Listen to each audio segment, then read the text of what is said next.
Right, we are right. Okay, we're now recording. Welcome to this episode of Unstoppable Force TV. Yet again, I am excited. I know, but we've got a friend from Indianapolis, Liesel, who is a workplace empathy coach. Liesel, welcome to the show. What Uh, is a workplace empathy coach? Thanks so much for having me, Stu. Well, I firmly believe that skills like human connection and empathy in the workplace are just that. They are skills and competencies that we all can and should be growing in. So, what I do with Handle with Care Consulting is I work with organizations to help skill up their people and their processes to better support individuals as they go through disruptive life events and build up this core of human centric skills in the workplace. Okay, so this is Unstoppable Force. We have our Mhm. three critical steps of being unreasonable, raising our standards, and making the ultimate sacrifice. And I sense that sometimes one of the things that we need to be better at in the workplace is recognizing humility and vulnerability, Mhm. that sacrifice to help other people. Is that what you help businesses with? That's part of what I do. It's interesting. When you said that, it made me think of a study that Google did within the last decade, and people at Google are kings and queens of data and analytics. And what they set out to do was find the number one differentiating factor that made for high performing workplaces. And they went in; they didn't have a presupposition as to what it would be. And the number one thing that came back was actually psychological safety. This is the place where innovation emerges, where team dynamics, where like truly cohesive collaborative teams emerge from. And definitely empathy and human connection are a part of that, for people feeling like they can show up with their whole selves at work. And the reality is, um, for anybody who has been in the workplace for any amount of time, there are disruptive life events that intersect with our own lives and with the lives of people that we manage. And it's actually a tremendous opportunity to actualize those values, whether it be the values of unstoppable force or whatever your company has on a wall. Do you really know how to live out those values when the rubber meets the road and people are really in moments of crisis? I'm smiling because this is one that comes back again and again and again for me. Yeah, I was writing about it just the other day. Joining the British forces straight from school, you are told what your values are. It's simple. It's right. These are your Right. values, and if you don't align to these values, well, you don't make it through training, or you get into trouble. Lots and Mm, lots. But I feel that, and the corporate world in the UK and the US got the concept of values and standards through the military. mm, But quite often, businesses don't live the values. They have the words, they do the work, but mm, they don't actually have the values. And mm, and this is a question, although it might not come out like one. That probably removes an organization. Let me clarify: an organization that has values but doesn't live by them isn't creating psychological safety for the team. Yeah, I mean, it's just they've done the work to put a slogan up on the wall and repeat it at the annual meetings, and the human disconnect between that is so painful. I mean, it's the equivalent of what we saw companies do, where they took all of these like all team surveys about, do you want to come back to work, or what should we do post pandemic, and then they never publish the results, or they don't actually pivot off of the information in the survey. And there's nothing that feels worse than putting up a value and not living by it, or getting generative feedback and not taking it into account. And specifically as it relates to these human centric skills, like you can have these values of we are a team, we band together, we come together, but the fact is we have an impoverishment which isn't entirely our fault, when it comes to disruptive life events. And I'm using that term, that can be somebody having a death in the family. That can be challenges bringing a child into the home. That can be a disruptive diagnosis, or a partner's job loss or transition, or the death of a pet, this category of disruption. And we're such a grief adverse society in the West. That Mhm. encompasses New Zealand, UK, US, we don't have the same like old touchstones of what we would do when death was so much more ever present. And so we're just functioning out of a limited toolkit. Like we don't know what to do. We don't know what to say. We're profoundly uncomfortable. We want to just get through the interaction. Um, and we just keep pulling for the same tired tools out of our toolkit and just hoping to get past it and not look at the situation when really it's a tremendous opportunity to skill up. Isn't it? I think, Mm, back in the UK, there's a TV program called Antique Roadshow, and mm, families bring these heirlooms once in a generation. They're worth something, but most not. But quite often they come from 3 or 4 generations back, which is still the Victorian era, and the Victorian mm, era embraced death as mm. almost just part of the natural process. And Yeah. there are cultures out there in the 21st century who still embrace death just as Mhm, the next step or part of the process. mm, But we've become so frightened mm, of talking about it. You see that even when it's not death you're talking about, even just a sad event, mm. people close up, don't they? They do. Well, and I like talking about the skill sets that we develop because there's something that usually comes to mind within businesses at the start of any session I do. Usually in the first 10 to 15 minutes, we talk about, okay, what are some of your apprehensions? What are some of the fears that you have about bringing more empathy to the workplace? And a very legitimate one that people bring up is, what if I get out of my depth? I'm not a trained counselor. I'm not a trained psychologist. What if I get into murky legal waters or just in areas I shouldn't be dabbling in? And as it comes back to societally, what we have, I like talking about being workplace first responders because it's a similar parallel. The same way a first responder arrives on the scene and they have a basic skill set that stabilizes someone to their next level of care. And they're most helpful because they know what they are and they know what they are not. They are Mm-hmm. not orthopedic surgeons or anesthesiologists or even ambulance drivers, but they have a literally a bag that stabilizes someone to whatever next level of care they need. And in the social and emotional realm, what I seek to do in my work is equip people with that same basic toolkit. You shouldn't be someone's counselor. You shouldn't be a prescriber of medication.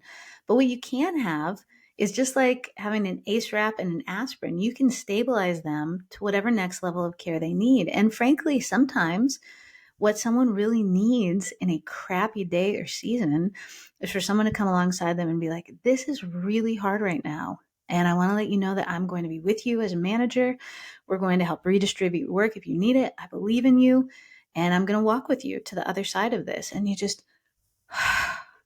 and to I, equip people how to do that better. and that, I think, where that comes out really importantly is you we're taught that we're taught to manage people. Now, I have a Mm, view that you can't manage people. mm, We manage the processes around the people, mm, but we've got to lead our people. And that puts a completely different lens on it, because if we're leading people, then we must build a relationship with every single person that we are responsible for. And yeah. that's everyone. That's the person walking down the street. That's the person at the supermarket. But more importantly, it's our family. It's our work Mm, colleagues. But by actually putting that lens of the relationship on it, it allows you to have a different conversation. Now, you've got one of the ways that you do this. You've got a bunch of characters, don't you? I That do. in the workplace. Come on, then. This Yes. is one of the very first conversations that we ever had, and I thought Yes. that's epic. So go on, Yes. share the characters. I call them these empathy avatars, and they are memorable ways of identifying your not so good ways of showing up, your suboptimal coping mechanisms. So as I say them, what a key thing that I encourage people to do is think, how have you interacted with this type at work, and in a level of deeper self inquiry, how do you show up as this type? So here's a few of them. There are 8 in total, but Okay. there is Cheer Up Cheryl, who is always looking on the bright side and is just they and each of these types, they bring strengths but also underside. Like a cherub cherub can bring tremendous positivity to the workplace, but when over deployed, they tip into toxic positivity. They tend to Mhm. traffic in cliches. God won't give you more than you can handle. Tomorrow is another day. It is what it is. Another key tell is, if you think you might be this type, is saying at least a lot. Well, what got me, this is a side path. What got me into this work was actually, I had a young daughter die while I was in business school. Had two children at home. My third, a little girl named Mercy Joan, died after just 8 days of life. And that was an inflection point in this journey into the work. But the cheer up cheerles that would show up at that season in my life were people who would say, well, at least you still have Ada and Magnus, which is like observably true. I'm glad that all Mhm. three of my children did not die at once. But even as you say it, like it felt like cold comfort. It felt like this person just had no grasp of the situation and was just wanting me to be better so they could feel better about the And they moment. could move on. Yeah. It's Hmm. and it leaves the other person with the choice of either shutting up and saying, I can't trust you to hold this, Hmm. or putting on just a fake smile. So another one is fix it frank. There was a time I was working with executives in this large international um, corporation, and everyone around the circle identified with a fix it Frank or Francine. These are not gendered, only chosen for alliteration. Good, very good. Tendency, because we love this at work. We love people who troubleshoot and fix things. But when you're using that in somebody's hard moments, um, Stu, if you tell me I just got a diagnosis, I have pancreatic cancer, and I say, have you tried that new green smoothie thing? It's supposed to really boost your immune system. And I know this great specialist, and it's just 2 islands over, and you should totally go see it. And I just am fixing your problem without identifying on a human level. You think, I don't want your suggestions. You think I haven't thought of any of that? And so Well, some others are, you're not actually, sorry to talk over you, you're not nope, actually fixing their problem because you haven't figured out what their right? problem is yet.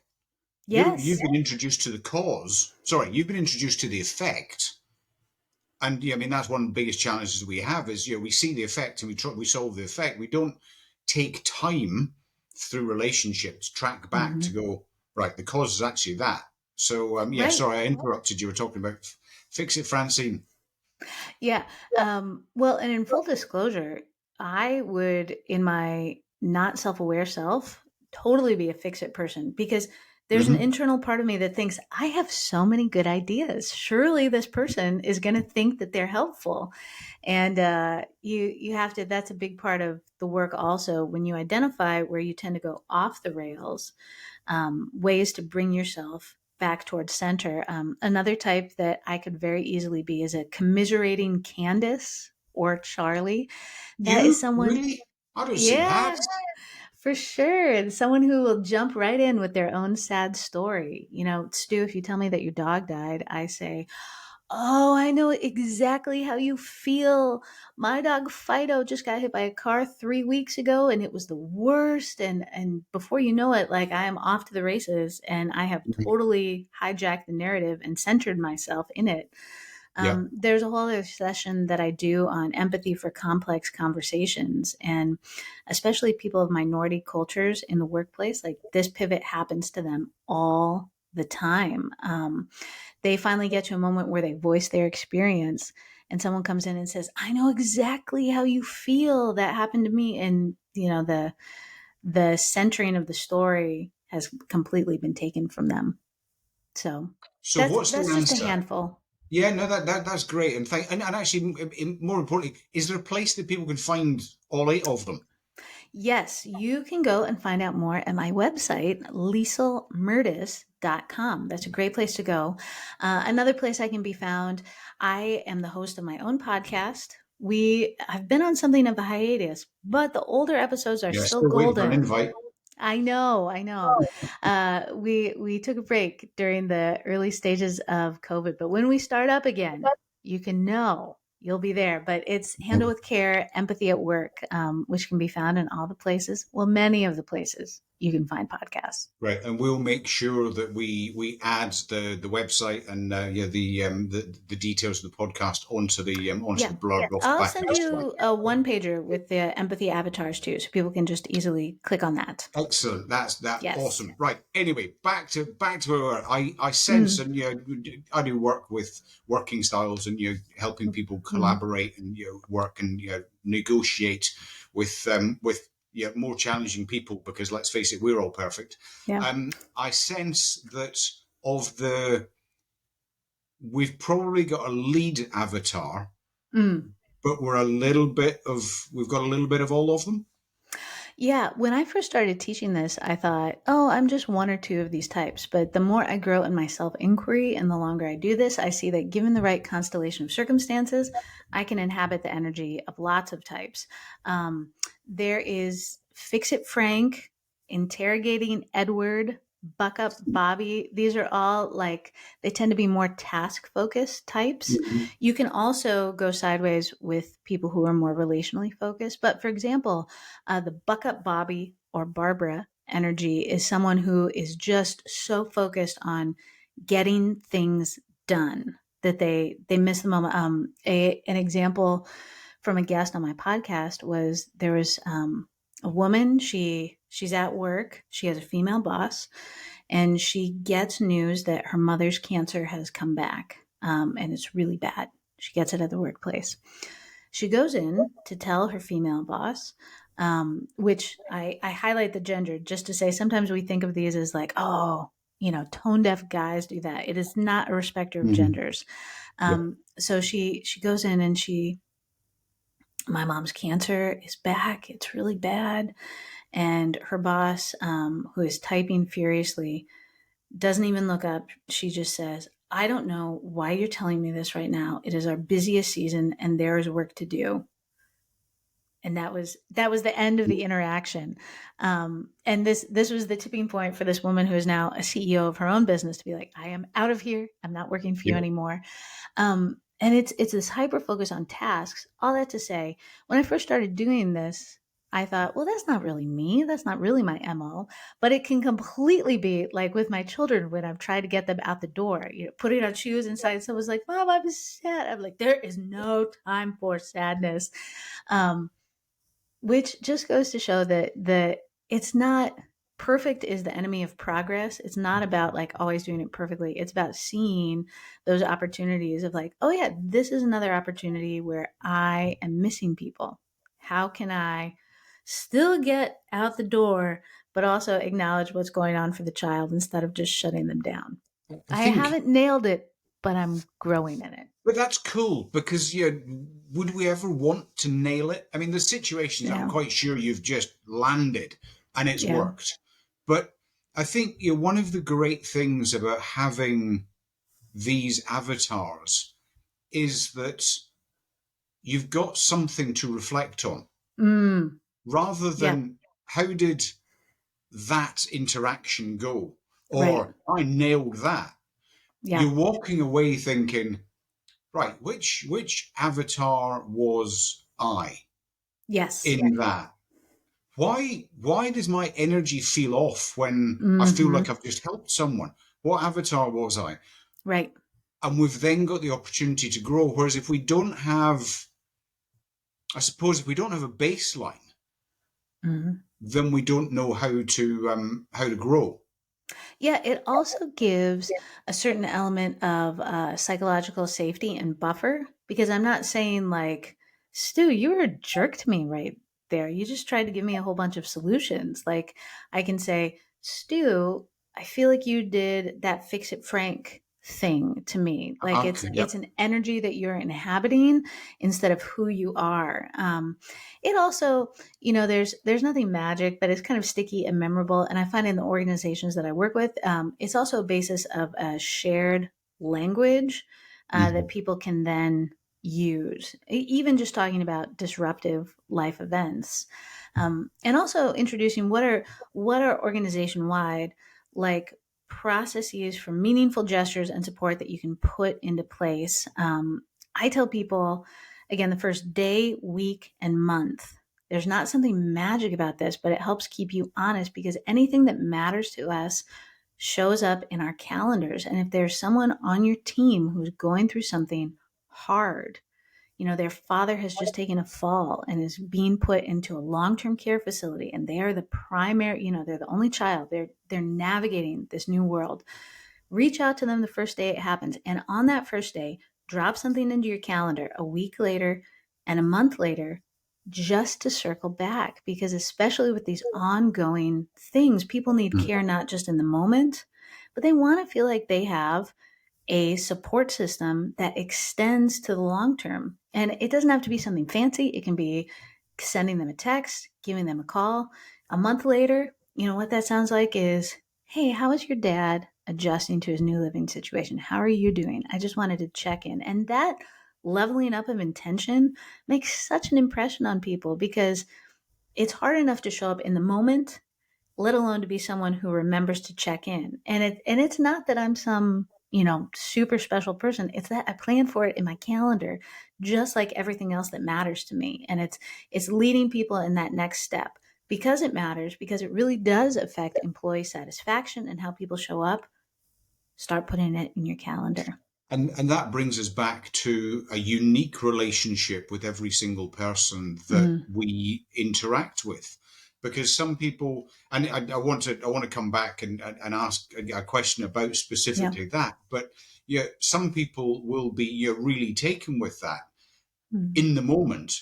yep. Others won't recognize it until maybe they're in the car home, maybe they're having a glass of wine, a cup of coffee, and they suddenly go, "Oh, they actually took some time." Hmm. We've got to remember, as the instigator of this, we've got to remember that we're not doing it for us. Right. We don't need a response. We Right. are doing it just to check in. But the point I want to come back to is there a danger that, and I'm not saying we don't do this, I completely agree that we should do this, but is there a danger that you then begin to get sucked in because you are the one that has shown that care, and is that possibly a reason why maybe we don't do it as we should? Mm. Tell me more about being sucked in. What comes to mind as you think about what that might look So like? I've seen experiences. I've been at the wrong end of the Mm, experience where where I've had to come in between the two individuals where someone just wanted to show a little bit of love, a little bit of engagement, and then that created a hook mm, for that other person. And that other person was, they were always there because they were the one mm-hmm. person at work that showed some love. So Yes. they became besties because Yeah. there was a hole in the other person's life, and therefore that was who they grabbed onto. Mm-hmm. And it then became unhealthy Mm-hmm. and Well, something that became an organization. It created right. toxicity within the A organization. hindrance. Mm-hmm. Yes. This is why there is a whole session that I also do on boundaries in the workplace Yeah. because there's usually a continuum of people. Like there is a core of people who they are adverse to showing human connection at work. Like that's not a way that they were raised. They don't actually think that that is necessary. Like you have to show them the economic imperative. You have to move them to thinking, okay, this is something I should and can do. This is a skill I can have. You move them. There are other people who they are naturally very good at this. They're already maybe even over deployed in it. And what they say to me in the midst of sessions like this is like, I am exhausted because I'm always the person that is resourced there. Those people especially need a session on boundaries. And part of the equation when you talk about, they were maybe the one person who gave that level of care. This is why I love working with teams and organizations because the goal is to democratize this sense of a common skill set. This is not just something for a manager or classically people think, well, isn't that just the HR person's job? This is why there are so many HR people who are burned Too out, many. quitting, Yep. stressed out. We punt it to HR when really there was a fascinating study that was done by Qualtrics, and I have reduplicated it in every pre-session survey that I do with organizations. saying, if you're going through something hard, who do you want to support you? Do you want it to be a coworker or a manager, your family, friends? Do you want it to be the HR department? And the HR department has like never broken 5%. It is the lowest category of where people want to experience care. So making sure that this isn't just the domain of HR or of managers, but that everybody has a sense of this basic skill set is also part of the equation, where people aren't like, nobody gives a flying whatever for me, but this one person does. To be able to say, you know what, I've had multiple touch points of people that I know that I'm an important person to them and they're going to check in on me, also helps tip that closer to center. It also allows HR to get on with what HR should be doing. Yes. Because I mean, if we and I want to come back to, you use the phrase financial imperative, but yeah, if we break businesses, employees, team members into two parts, there's the revenue earning. Mm-hmm. We like them, we want more of them, but then there's also the ones that don't earn revenue, but because we've probably not got it right, or are now like HR, parts of Mm-hmm. HR are now a necessary part of the organization. Um, this is, I mean, I think it's wrong to say that this is emerging. There are businesses who've been engaged in this for a long, long time, Mm-hmm. but I sense and I see it that there are many, many businesses who this is considered to be important but not urgent, and therefore Mm-hmm. it falls into the, well, why do we bother? Right. What is the financial imperative? How do we move this into the business urgent rather than the humanity urgent side of things? Right. Well, the great news is it's not just people like me saying it, although I do firmly believe that in the next 3 to 5 years, this is not going to be a one off. This is going to have moved much more to center. We're going to be talking about, whether you title it human centric skills or workplace empathy, it's going to be much more in the lines of something like DISC or Strengths Finders. It's going to be something that we equip and have central to our managerial development. But there are also tons of people who are really excelling at statistical surveys and development. You can look in Forbes or Harvard Business Review, the people who are really putting the numbers as to why this matters. One that continues to catch my attention year after year is the Empathy at Work survey by Business Solver, where they survey a range of businesses. And in a recent survey, 82% of respondents said that they would switch jobs for increased empathy. 76% directly tied the presence or absence of empathy to their productivity. And especially in labor markets that are fluctuating, where it's really important to keep our people, like those numbers are something that we should pay attention to, that people actually want to stay and remain at businesses where they are experiencing empathy in the workplace. And there was one that just came out from Forbes that said that it was over 60% of managers were considering quitting because of how like dysregulated their mental wellness was, which just Mm-hmm. continues to show that one of the main reasons, as you dig into that survey, is because we promote people for skills. You know, they're good at their job. You should certainly be a manager, but we don't really equip them for the people side, for the human centric skills of what it takes to actually manage people. And we set them up for micromanaging and for Mm-hmm. failure. It's over 60% of managers do quit or fail within their first 2 years, in US based data. Maybe you're knocking it out of the park in New Zealand, but it's pretty abysmal rates here in the States. Oh, look, and it's it is I don't have the statistics at hand, but it is not that different in New Zealand, and I think what we'll also see over time is there will be a ripple effect that organizations who show more empathy to their team, Mm, who have more human centric skills, they're the ones that will flourish. mm. The other ones will do less well, and therefore it becomes a generational shift in Yes. the workplace that we can look forward to, we can lead, and our the generations after us can enjoy. Um, we could continue doing this, like we've got to do another podcast, because I Yes. felt that that last 5 minutes we've almost just picked a whole new subject that Mm, we hardly touched. Liesel, this has been, I've really, really enjoyed this. So, yeah, I sometimes wonder, Yeah, will we have enough to talk about? Of course we did. We've got loads to indeed. talk about. It has been fascinating talking to you about workplace empathy. What's your parting shot? What can we all do Don't right now?